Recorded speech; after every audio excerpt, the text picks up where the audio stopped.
Hi, I'm Jackie Tantillo, and this is Should Have Listened to My Mother. Here's how one nurse described my guest.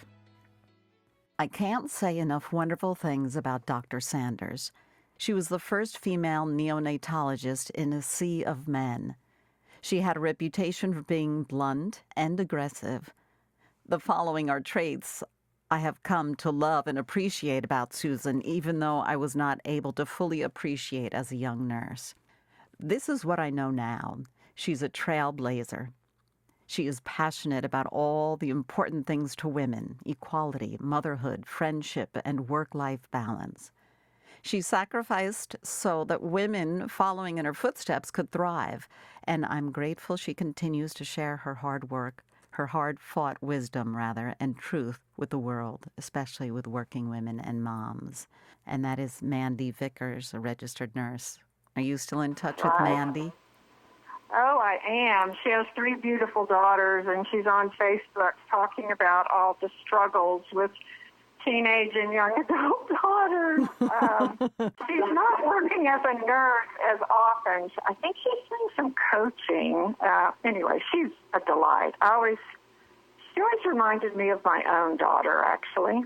That's pretty great. So, Dr. Susan Landers, an official welcome to Should Have Listened to My Mother. It's a pleasure to have you. Oh, thank you. I have listened to your podcast, and I have to tell you, I have always been so envious of women who have good, solid relationships with their mothers. I never did, really. And to hear other people talk about how much they miss their mom and how much their mom taught them, I just sit there going, oh, I wish I'd had that. I'm sorry to admit that. No, this is how we all learn. I'm sorry that you didn't have that tight relationship with your mom, but you know what? She's listening now, and I'm sure you two can correct what may not have been perfect. What was your mom's name? Her name was Margaret Moser Landers, and she was very bright. She was a master's level prepared librarian. She worked in an elementary school library for over 30 years. She loved fitting children with the right book, and she would bring books home to me, and I am positive that she's the reason that today I'm an avid reader. She instilled in me a love of reading and a love of learning.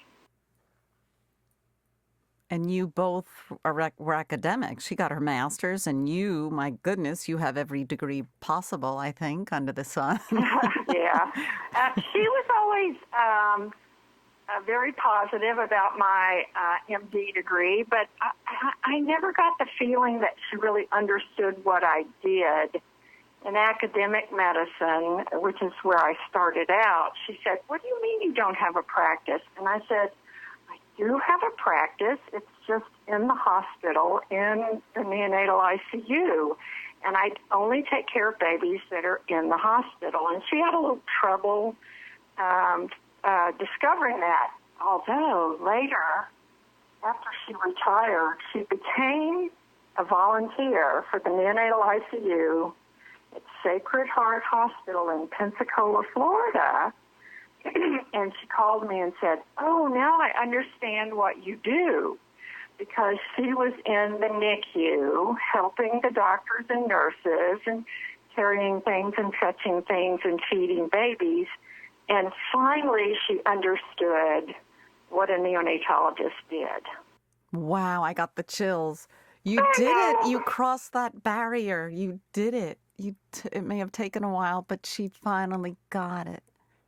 She did, and she was very proud of me. After my sister died of cancer about 8 years ago, and I was there through all of that, shepherding the family through care decisions and placement and hospice in the end. And after my sister died, my mother and I became very close. And she started to tell me that she loved me. And so I was like 60 years old. And that was the first time she ever told me that she loved me. And I started saying that to her, too. And I really started to believe it. I think she was so caught up in taking care of my sister. My younger sister, by 16 months, was her preferred child. And she invested so much of herself into helping my sister, who was an elementary school teacher. So that was a close connection for them because it was the school and the children. How many siblings in your family? Just you and your sister? 4 of us. I have an older brother, typical firstborn, and a younger brother, typical baby brother. I love all the birth order things that you read because I was kind of like a firstborn. I just was kind of a bull in a china shop throughout childhood and the teenage years. And so she wasn't surprised. I went off to college in another state, and after medical school, I just said, I'm moving to Texas, and they said, okay, fine, whatever. And I told this story to my girls once. I said, I left Charleston, South Carolina after medical school, and I put all my things in a U-Haul trailer and drove myself to Dallas, Texas, which is where my pediatric residency was. And my youngest said, didn't your parents help you?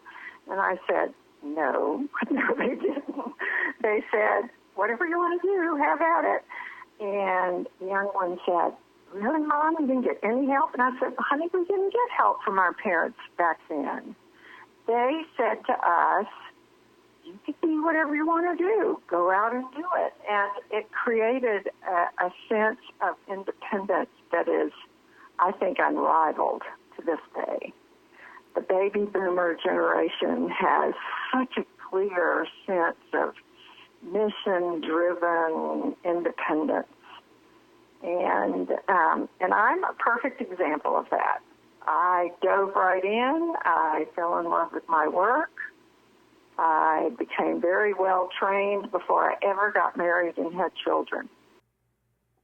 Do you think it was the fact that your parents felt that you were okay with it? You knew what you wanted, you were driven, you were into school. They must have understood the underlying factor was that you are driven and you're going to do your thing and there's nothing that's going to stop you. I think that's exactly what they figured out. My mom more than my dad, because she thought that I was doing, I guess, what she did, because back in the 50s, a lot of women didn't have master's degrees and certainly didn't work full-time unless they were a nurse or a teacher. And she always worked full-time, so she was different than the other moms in my neighborhood, in my community growing up. So I think she was happy knowing that I had found my niche, and she said, have at it. So I'm curious, what was the friction, or why did you guys rub elbows? I think she was too busy, and we didn't connect since I was so outspoken and she was more calm and controlled. My sister had a personality more like my mother, and I had a personality more like my father. And so we tended to butt heads. If I asked her for advice and it took her a day or two to answer my question, I had already asked her friend or somebody else's mother, and it would make her mad. Like shaving my legs. Great example. Mom, I really want to shave my legs. She said, no, you're too young. I said, please, will you teach me how to do it? She said, sure, I'll teach you how to do it. 2 or 3 days went by. I tried to do it on my own. I, gashed my leg. And she said, why didn't you wait for me? And I'm sitting there going, God, I was like begging you to show me how to do this. She never talked to me about having periods. She never talked to me about sex, not one word. Yeah, we had that too in our house. I learned most of everything pretty much from my siblings. My mom never told us about anything. Right. Their generation kept it all mom, I guess. How would your mom let loose and have fun if she did? She danced and sang, and she was a great piano player. She even subbed for the church when the organist was ill, I was her only hope for piano. And she made me take lessons forever and ever, and I was really not very good at it. And I kind of dropped it as a teenager, and then I was so busy in college and med school and residency, I did not pick the piano back up until my son David was interested. And then I started taking lessons again, and that made her really happy. And the fact that my son was good at piano and later bass made her very happy. And so she wanted to hear our duets and come to our concerts and things like that. I think she wanted me to be as musical as she was, and I didn't have it in me. Was she a cook? Yes. She was a great cook. She would always come home by 5-ish, 4:30 or 5, and put dinner together. We always sat down together as a family.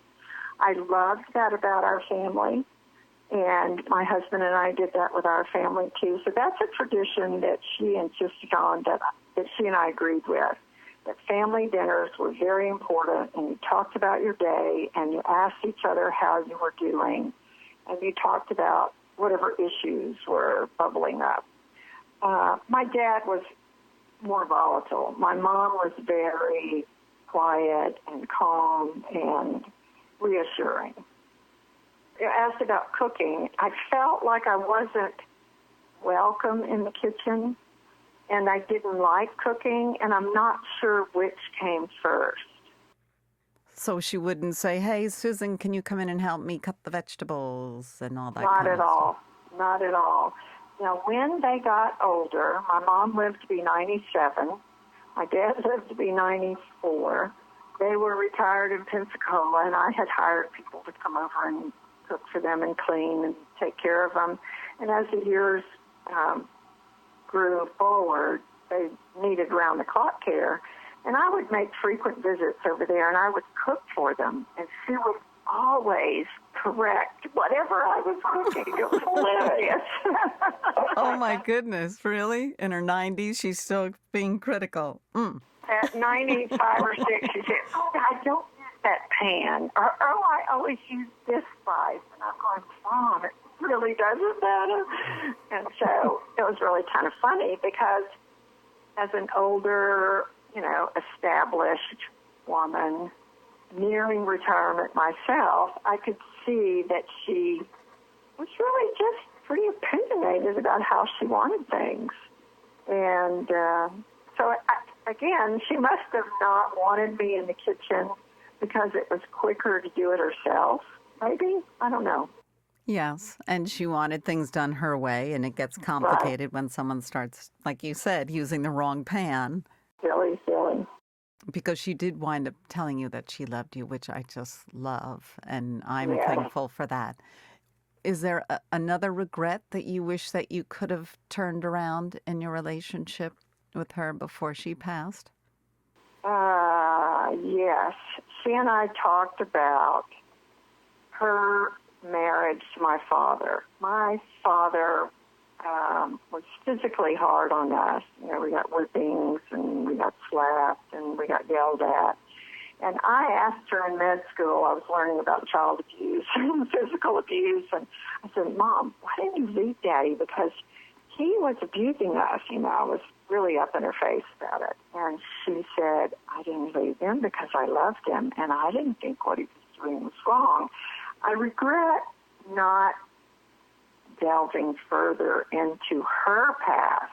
I often wondered if maybe her father had hit her or whipped her, because she would often stand by and watch, as my father was a very harsh disciplinarian.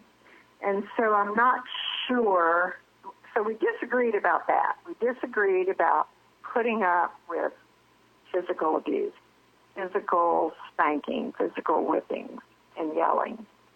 And then when I became a mother, I had to recognize that I had this history of physical abuse as a child, and I had to make sure I did not do that to my children. So we never really saw eye to eye on the role of the mother as a protector of the children. Does that make sense? Oh, completely, because it's usually the mom who steps in to protect the child, and she takes the verbal or emotional, physical abuse instead of the child. They usually stay in the relationship because they feel that they need a shelter and the food on the table, so they'll stay with someone abusive because of the children or child. Right. Yeah. Oh, yeah. I'm sorry. He didn't abuse her. He did yell at her, but he didn't abuse her. He abused us.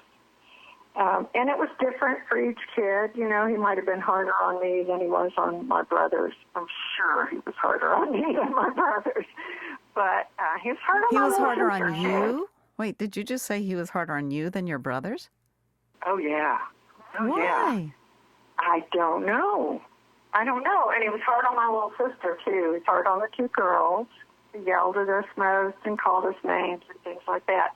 In fact, I had a dear grandmother, his mother.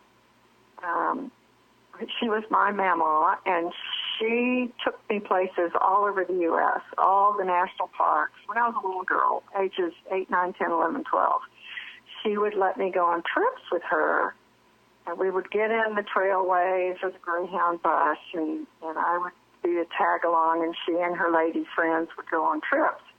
And so I just had this preferred status with my paternal grandmother. And I asked her once when I was in college, I said, Mama, why are you so indulgent of me? Why do you always do such special things with me? And she said, oh, it's because your father was always so hard on you. So she knew. She could see it. Yeah, So she could see it. Was your paternal grandfather abusive to his son, your dad? No. Not that I'm aware of. Well, thank you, Mama. Mama? Yes, Is that what you used to call her? Mama. Mama. Yeah. We just need one Now, little angel. My mother and my mama, my grandmother, were both tremendous letter writers. And they wrote to all of their children and kept them updated when I was away at college, away at med school, after I got married and had kids of my own. She was a long time and frequent letter writer. Some of them would be typed, and then she would handwrite a note. Sometimes she would use carbon copy and send the same letter to all 4 kids, but put a separate note at the bottom. So she was a great letter writer, and she said, and I agree with her, that writing a letter always lets the person know that you're sitting down and you're thinking only about them. And I thought that was wonderful, that both of those 2 women instilled in me a love of writing letters. Well, so you have many gifts. Oh, I do. I got many gifts. She taught me how to sew when I was a teenager. And this must be something I asked her to teach me, and she actually did it. And I sewed a lot of my own clothes. I had 3 girlfriends who were sewers. And we all would get together and sew our own clothes, skirts, blouses, dresses, you name it. And she was very patient and taught me how to sew, and she sewed things for my children when they were little babies. She made beautiful quilts for them, beautiful baby outfits. So the way she showed love was giving gifts of sewing, giving gifts of needlework, things like that. Right. Maybe not as comfortable using words or a hug or something physical, but she sent it in different ways. Exactly. Gave it in different ways. So yes. Why neonatology? Oh, that's interesting. I liked critical care. I fell in love with the pediatric intensive care unit when I was working at Dallas Children's in Parkland. And then I went into the neonatal intensive care unit, and that one really thrilled me. The mothers and babies were so special. And the birthing process is so unbelievably intimate. And whenever anything goes wrong in that process, you can make a big difference in being there, not just as a doctor, but as a human being. And I fell in love with what that role allowed me to do. I was able to be a physician, but also as a mother especially, I could reassure moms that they were going to be okay and their baby was going to be okay and we were going to take care of things. And so I fell in love with the intensive care aspect and taking care of parents. Yeah, you definitely, it's not just a patient. You have the whole family, and it at times can be traumatic and also rewarding at the same time. Exactly. And, in my book, one of the first things I started writing about when I retired were the most special patients I had had over the years whose parents had touched me or taught me lessons in my life and in my journey as a physician. And I write about how inspiring they were as parents. I mean, these were people who had a baby in the hospital for 5 or 6 months sometimes. And getting to know them on that kind of intimate level is really different than how you might know your doctor that you go to visit in the clinic once or twice a year. I mean, I saw the moms every day, and I could read how they were doing from their body language and from their face, and we could talk about whether or not they were depressed. We could talk about how the other kids at home were doing, and I really loved doing that. It filled up a part of me that was really maybe that a part that I needed to use because I felt like kind of maternal as a physician. Because you had been disillusioned, perhaps, or, sad that your mom and yourself didn't have that bond growing up, that this was an opportunity for you to show the amount of love that you actually have and the amount that you can actually give to others. Yes, I hope so. And I parented my children differently. I told them that I loved them, and I hugged them lots, and I was very aware that I was gone a lot, being a full-time physician. And I wanted my children to understand that I wasn't gone without a good reason, that I was really helping sick babies. And when I was home, I was totally into my kids, and my husband too, but my kids were, at the top of my list. And that was really different than how my mother had been in my childhood. She was only there begrudgingly, and I wanted to be present with my kids as much as possible. And I gave lots of hugs and did lots of things that embarrassed them. But they knew that I loved them, even though I was gone a lot. Yeah, and I imagine it's hard, one, trying to get that balance in life and in a family, but leaving that the intensity of a NIC unit, and then all of a sudden coming home and having to turn it off. It's not something that's very easy to do. No, Jackie, it wasn't easy to do, and the kids could sometimes tell if I'd had a bad night or a bad patient, bad meaning a patient not responding to therapy or not doing well. And Laura told me, my youngest, she was in her 20s, and she said, Mom, when you came home after you were on call, I just wanted to talk to you about my day, and I just wanted to tell you what had gone on at school, and you were so tired, and all you wanted to do was go to sleep, and you had that look on your face like everything wasn't okay, and I had to leave you alone. And when she told me that, it broke my heart. I said, oh, my God, I can't believe I did that. And she said, I understand now because you were exhausted or you had a bad day or, a bad patient, a bad outcome. And she said, but I didn't understand it when I was 7 and 8. So, so I wasn't perfect. I mean, I brought my work home with me a lot, I suspect. I'm glad that your daughter understands now. It's hard to do all of it. She said she did understand. And my daughter, who's a mother of two now, definitely understands. And she looked at me one day and said, "Do you think I'm crazy?" Because she's working on her master's. She wants to be a nurse practitioner.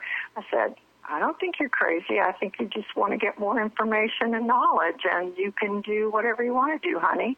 I can babysit more." So a lot of people feel fulfilled by their work and fulfilled by being a mother. But, I think happy working mothers are lucky when they figure that out. If they really like their job and the job is fulfilling, that is a bonus because they love their children and they love being with their children. But if the job is drudgery, I feel so sorry for moms, working moms who have to leave their children and go to a job they don't like. Yeah, that just seems like torture. So in all of your many different interests and pursuits and hours in your practice, you recently have written a book, So Many Babies. Yes, I have. It's a book about how I tried to balance my career and being a mom. And I started from the time I got married and had children, and I ended when my children were adults and I retired. And I tried to weave the stories of my favorite patients and their families together with my stories of my motherhood challenges. The women in my book club said, "Oh, yeah, put it all together. It's fine. Just put it together." I thought, well, it makes sense to me, but I still have to write it in a way that it makes sense to other people. And I think if working moms read my book, they will see that there is no such thing as balance. There is only trade-off. There is only juggling. I mean, you cannot be a mom while you're at work. You cannot be a doctor if your kids are sick. You just can't do two things at once. And so it's a struggle and a juggle, and it's almost like your life is on a teeter-totter. People say, "Oh, you have to balance it." Well, the best you're going to do is move your activity from one side to the other on a daily basis. And I think when working mothers figure that out, they're a lot happier. I know I was.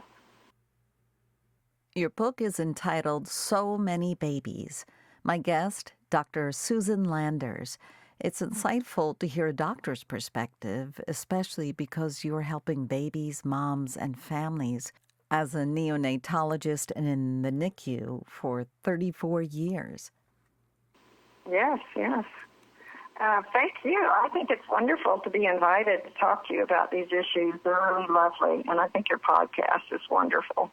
And sitting here talking has made me realize that I learned a whole lot more from my mom than I thought I did. Isn't that great? I'm so glad that we were able to figure this out together. Yes. Thank you for that. And I'm sure she's listening from way up in the sky. Thank you so much, Dr. Susan Landers. It's been an absolute pleasure. I'm Jackie Tantillo, and we'll be back next week with another episode of Should Have Listened to My Mother.